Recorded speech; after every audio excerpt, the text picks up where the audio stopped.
The opinions and views expressed by guests on the Golden Nuggets Health and Wellness shows do not necessarily reflect the views and opinions of the host or those of the station. Additionally, any medical advice shared by guests is not intended to replace the advice provided by your healthcare providers. It is important to exercise discretion and take responsibility for your own health choices. While the Golden Nuggets Health and Wellness shows aim to provide valuable information on holistic health for the mind, body, and soul, individual circumstances vary, and what works for one person may not be suitable for another. Viewers and listeners are strongly encouraged to consult with qualified healthcare professionals, nutritionists, or other relevant experts before making any significant changes to their lifestyle, diet, exercise routine, or adopting new practices discussed on the show. These professionals can offer personalized advice based on your specific needs and health status.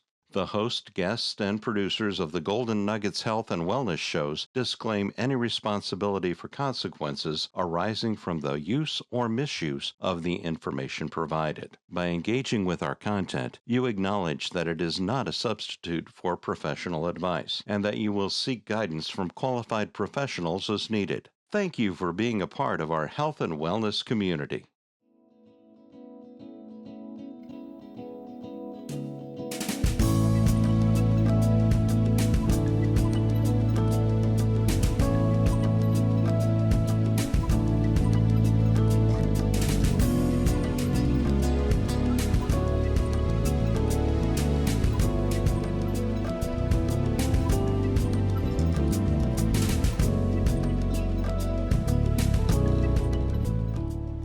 Welcome to Golden Nuggets Health and Wellness Show, the television program that's redefining self-care for the mind, body, and soul. I'm Dr. Elect Starr, licensed mental health counselor, health and wellness consultant, and your host for this show. Our mission is simple: to empower you with creative and innovative self-care strategies that help you prosper and be in good health even as your soul prospers. We're so excited that you have joined us for our third season, The True Meaning of Resilience, Turning Lemons into Lemonade. And throughout this season, we're not only identifying strategies for building resilience, but also we're sharing testimonies of resilience and its remarkable ability to transform lives. In each episode, our guests will describe their lemons and share how they squeeze them into lemonade that's refreshing, inspiring, and impactful. I love what Elizabeth Kubler-Ross said. The most beautiful people we have known are those who have known defeat, known suffering, known struggle, known loss, and have found their way out of the depths. These persons have an appreciation, a sensitivity, and an understanding of life that fills them with compassion, gentleness, and a deep, loving concern. Beautiful people do not just happen. Isn't that beautiful? And joining us today is one of those beautiful individuals in the person of Minkah Becktemba from Multiple Pathways to Recovery, LLC. Welcome, sir. Oh, thank you. Glad to be here. We're so glad to have you. Yeah. Would you tell us a little bit about you and what you do? Well, man, where do I start? I'm the founder, director. Well, let me first say, I'm Minkah Becktemba, the founder and director of Multiple Pathways to Recovery. We provide peer-led peer support to people struggling with substance use disorder. And that's with lived experience. I have lived experience, and that's why I'm able to I think even relate even more to people struggling with substance use disorder. Absolutely. Yeah. Well, welcome. We're so glad to have you. Thank you. And I'd like for you to share with our audience, what were those lemons in your life? Oh, lemons. They start off early in age. You know, it was some abandonment issues, which later turned into depression, and that turned into addiction to drugs. And that turned into incarceration. It just kept a vicious cycle, huh? Yes, it was getting pretty sour, you know. But I'm in recovery now, and I've been in recovery. Congratulations. Thank you. Been in recovery 5 years, 11 months, 12 months this month, you know. So Yeah, I'm loving it. Wow. When you say abandonment, can you break that down just a little bit? My mother and father, they had an affair at a young age, and I ended up on one side of the family, the other side of the family, and then I just kept to the point where I eventually was adopted by a family. And at the age of 7, I left my mother and didn't really know who my father was, but I was adopted by another family, a black family, at the age of 7. And for years, I just kind of felt like I didn't belong, didn't know who I was, but yet I had a good family, you know. But that always troubled me for many years because I didn't understand it. Yeah. You didn't understand? The process, I mean, I didn't know what I was going through. I knew I had a mother, I knew, and I just, like I said, never really knew my father, but then one day I'm not with my mother anymore, or my brothers and sisters. I had 3 brothers and sisters. And now I'm with another family, even though, you know, I adjusted to a degree, I just never felt that I belonged and who I was. So I became depressed. You know, Wow. I didn't know it was depression. You know, everybody just knew Minkah had a problem. So, and then it just turned into problems with the courts, school, on and on and on. Then here come the drugs. So I think back at that now, you know, I was depressed and I was drinking depression, you know, and I was using depression, yeah. Well, I'm sure there are people in the audience that can relate to your story, Minkah. So even though you had a loving family, this family that adopted you, Yes. they were loving, you said, and supportive. I love Chris's family, you know, my mother, I mean, I love her to this day, you know, she invited me in, I just felt, you know, like welcomed, loved, and all that, you know, but it was just, like I said, it was just something, you know, was missing, you know. I think this is important because sometimes I've heard people say sometimes that they don't understand why the kids are grateful that somebody wanted them, that someone took them in, and why can't they be satisfied? But what I'm hearing from you is it wasn't the family that adopted you that you had a problem with. There was this feeling of abandonment that was so real. Definitely. And so strong that even this new family and this loving family, they could not heal that part of you. Is that what I'm hearing? Oh, definitely. You know, you said it so nicely. I mean, it was just, you know, like I said, Nana, I remember Nana to this day, man. Nana raised me. I was always with Nana. I was asleep. I fall asleep in Nana's lap in church, you know. And just, you know, the whole family, you know. We all had our things, you know. You know, man, you know, I don't regret none of that in my life, you know. And now, I mean, even more so, I appreciate it, you know. But yeah, it was just not belonging, you know. Well, I've never had that experience, but I've worked with clients who have struggled with childhood trauma. Right. Whether it was physical abuse, sexual abuse, sometimes emotional, verbal, and that abandonment is real. That sense of rejection, you know, like you're not good enough, you don't fit in. And then there are these messages that you seem to inherit or it becomes ingrained in your psyche that you're not worth it, you're not good enough. No matter what you do, like here you had a loving family, but there was a part of you that needed healing. There was some brokenness. And you said also that you didn't understand, so nobody talked to you. Is that what I'm hearing? Well, During you know, that time that you had. if they did, you know, the juvenile system, especially back then, you know, they would always tell my mother, oh, yeah, Minkah's upset. We gonna get him into some help. But the help was to lock you up. I see. You know, send you to another institution. You know. So okay, so prior to the adoption, no one explained anything to you. You didn't know what was happening. Is that what you said? Oh, no. That was part of your depression that you didn't understand. Did I hear you correctly? Yeah, I didn't understand what had happened here, you know, and exactly why it had happened, or you know what. So the child needed answers. Is that what I'm hearing? Definitely. And your adopted family did not explain to you? Well, you know, I knew now. My Nana would always tell me that you're adopted, you know, and we adopt you, we love you, you know, and I knew that. I think, well, I know Nana used to babysit me. And then one day, and I would go home in the evening. But then one day I just didn't go home, you know, so it was So more this like, wasn't a stranger, this was someone you knew? Well, yeah, I got to know, you know, just as she was, like I said, she was babysitting me, and I would go home though. But then, like I said, one day I just didn't go home, and then it was explained to me that, you know, I'm being adopted by her. You know, I don't remember nobody on my side of the family, you know, my mother's side or my father's side, which I didn't know my father's side at the time, but. But you didn't know why you were adopted. Right. I see. Yeah. And so I think that's important here to talk about that, because I was saying I've had a lot of clients that have struggled with the trauma, and because they didn't know how to handle the pain, the pain of abuse, abandonment, neglect, they turned to drugs. That's right. Oh man, and you know, and as I progressed, you know, in my depression, which I know it was now, the streets. I mean, friends at school. You know, we would get together after school. We would start drink beer. You know, just a little beer here and there, and hey, it felt good.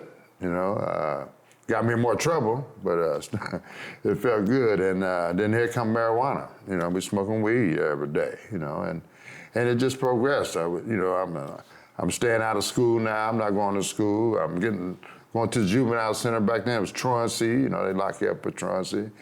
And I spent a lot of time in there. And then when, you know, inside there, it's just all about, it's a whole different atmosphere. It's a whole different family. So, and then here come, you know, like I said, it started with alcohol, and then marijuana, and then later on, at a young age, like I said, I was convicted of robbery. I was robbing for drugs at the age of 19. I was given a 30-year sentence. Wow. I was living in Fort Wayne on my own then, and because I had been in juvenile trouble, so I ended up in Fort Wayne, and 30-year sentence. At 19, I went to Michigan City State Prison. A 30-year sentence 30 for years theft? For robbery. For robbery, I was robbing to get that drug, you know. By then, I'm using heroin and pills, whatever's available, along with the alcohol, along with the weed. And it was just living in the streets, you know, doing my thing. And especially in Fort Wayne, when I was on my own, you know, at 19. So like I said, I got a 30-year sentence for robbery, and then I ended up doing 16 years straight. Yeah. What a story. Yeah. What a story. Yeah. Wow. I'm sure that there are people that can relate to your story. Oh, yeah, yeah. My goodness.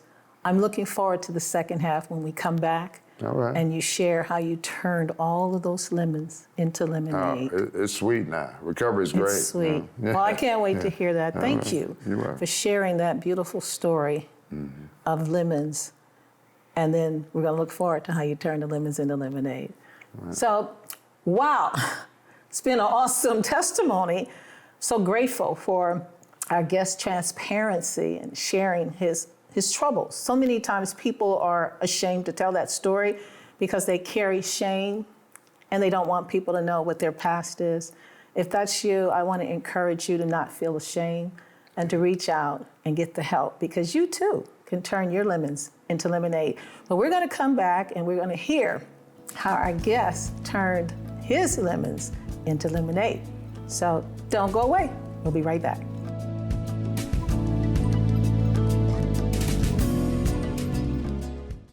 Dr. Starr, best-selling author of Golden Nuggets, Food for the Mind, Body, and Soul, is also a health and wellness speaker and consultant who provides motivational speaking, training conferences, and one-on-one coaching to improve the quality of life. She's passionate about helping people heal from the inside out. Dr. Starr provides creative and innovative self-care strategies that empower you to prosper and be in good health, even as your soul prospers. Call or visit the Golden Nuggets website today. Feeling anxious? Perhaps you're dealing with a past trauma and don't know where to turn for help. Turn to Unlimited Possibilities. We provide a safe and caring space for individuals and families to help improve the quality of their lives. Whether you need help with spiritual matters, trauma, depression, and more, Unlimited Possibilities can help you overcome your situation with compassion, acceptance, respect, and empowerment. Unlimited Possibilities, where all things are possible if you believe. Call or visit our website today.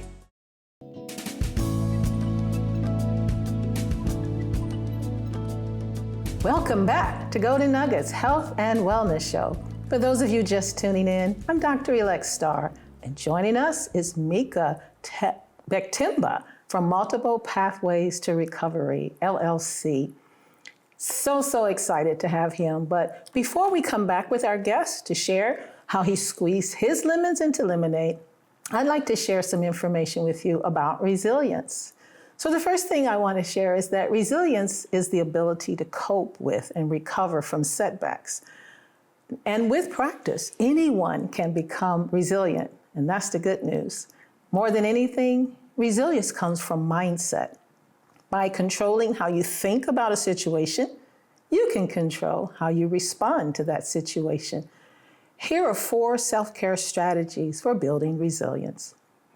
Number 1, focus on what you can control and accept the things you cannot control. Number 2, adopt a growth mindset. View hardships as opportunities for growth. In other words, when you're going through that difficult situation, just ask yourself, what can I learn from this? 3, seek support. You can gain new insights or ideas to manage things better. And as the old saying goes, 2 heads are better than 1. 4, face your fears. This builds confidence. Avoiding fears leaves the problem unresolved. So those are my nuggets for today. And now we're going to turn to our guests and ask, what actions or strategies did you use to turn your lemons into lemonade? Well, what strategies? I don't know, but I struggled many years. Like I said, addiction became worse. Time in prison, the trauma of prison, the violence, and I continued to struggle many years. Till 5 years, almost 6 years ago today, I threw my hands up. I was offered many times. Well, every now and then I was offered recovery, AA, NA, but didn't really get the program, But, and I always thought I knew it all too, especially when you take that drug, you think you know it all, So I continued to do that, and as long as I kept using it, but then I would fake at it. I would go into recovery, probably usually just running from the courts, running from the justice system. They want me to go in recovery. Okay, I go in recovery. So I did that, and I faked it. You said you would fake it. Yeah, I would fake it. I would stay there, do what I got to do to please the court, but I want to get back out there where I was. I do what I was doing, and self-medicating, I call it today. But but this time I was faking at it. I had 1 drinking and driving 1 week, and then next week I had another. So now I got 2 drinking and driving. I'm getting too old to do time. I'm tired of fighting, So here I go. So let me try it again. Let me fake at it again. Just let the courts know, I'm in recovery. But this time I really had a chance to think about it. After that first 30 days, my head began to clear up a little bit. I began to really think about it and think about where I'm at in life and what I've been doing. And I just threw my hands up. I said, I don't know. I don't know nothing, I can use some other words, but and that was my strategy. I mean, you want to call it strategy? Yeah, absolutely. I think that's a strategy. It was like you changed your that mindset. I got a problem. Yeah, ain't no doubt mindset. about it. Yeah. Yes. Yeah. Let me just interject something. Yeah. I think this is important. Yeah. You said when you were on the drug, you felt like you knew it all. Right. But then you were clean for a period of time and you began to think clear? Is that what I heard you say? Yeah, definitely. And then you changed your mindset and said, I don't know anything. Yeah, right. Is that what I'm hearing you say? I don't know anything. Let's try something else, what I mean? Let's just go ahead and really try it this time, And that was the thing too. Just, let's really try it. Give it a try. And it works for other people, why not me, So that's what I began to do, man. And I've been I began to I started addressing the mental health issue of depression. You sought counseling? Is that what I'm hearing? Counseling, yes. Okay. I was able, Good for you. Yeah, I was able to do that, and but then also just being in an environment that I was in. The mentor, the pastor Randy Powell, he ran the recovery house that I was in, and he just gave me a whole different perspective of things because he shared his lived experience with me, which is very similar to mine.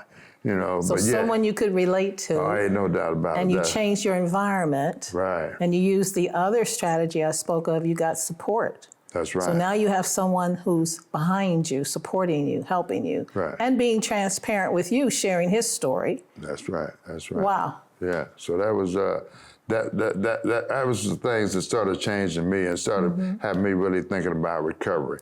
I remember he came to me one day. He said, "Hey, man, you want to go to IB Tech?" I said, "I don't know about no college. I barely got a GED." You know, he said, "We were just gonna sign you up." So I ended up going that following January, started IB Tech, and then another day came to me, maybe months in. But let me go back a little bit. Back then, you only had like 90 days funding for recovery. So my funding for the recovery house was like 90 days. But about 70, 80 days, he came to me, he said, "Hey, you want to stay here?" What else am I gonna do? Yeah, I want to stay here. So I became like the system manager. But then also he came to me one night and said, "Hey, you want to sign up for this?" It was a certification as an addiction peer recovery coach. So I got that certification. I'm going to IB Tech. I'm taking, substance use disorder stuff, and I'm becoming more educated. I'm becoming more aware of stuff. And like I said, I'm not using. So I'm definitely becoming more positive. In my thinking. That is awesome. Yeah. So that's what did it this time. I really actually felt that I had an opportunity to change myself. I was exposed to opportunities to change myself, and I took advantage of them. And beautiful. Yeah. That is so beautiful. I have a question for you. What does recovery from mental health issues and substance abuse disorder mean to you? Oh, well, I was thinking about that, and I always think about it. People ask me what worked for me and this and that. But one thing I did pick up on is that I no longer have any anger, resentment, or bitterness. I'm talking about it's gone. Yeah, thank you. And when I got rid of that, man, I was like, hey, I go through life every day. Like, so I'm happy every day. I go through situations every day, but I know I can get through them. Wow. And I work through them, yeah. That is so awesome. So along with the feeling of abandonment, you had anger? Oh, ain't no doubt. It kind of creeped in there somewhere, like why abandon me or whatever it was, and just not feeling out of place. Why can't I be in place? Why can't I be somewhere I belong? So, yeah, I can think that turns into anger, Yeah, and then I'm resenting my mother or my father or whatever, just resenting people and situations. People that you feel failed you? Oh, yeah, definitely. But absolutely, that's understandable. Yeah, but now I'm like, hey, I'm so proud of my mother, my father, but the people that raised me, and just being able to give back now, to other people. And that's why I started Multiple Pathways to Recovery. Tell us how you give back. Oh, man, I'm a peer recovery coach. I'm certified peer support professional.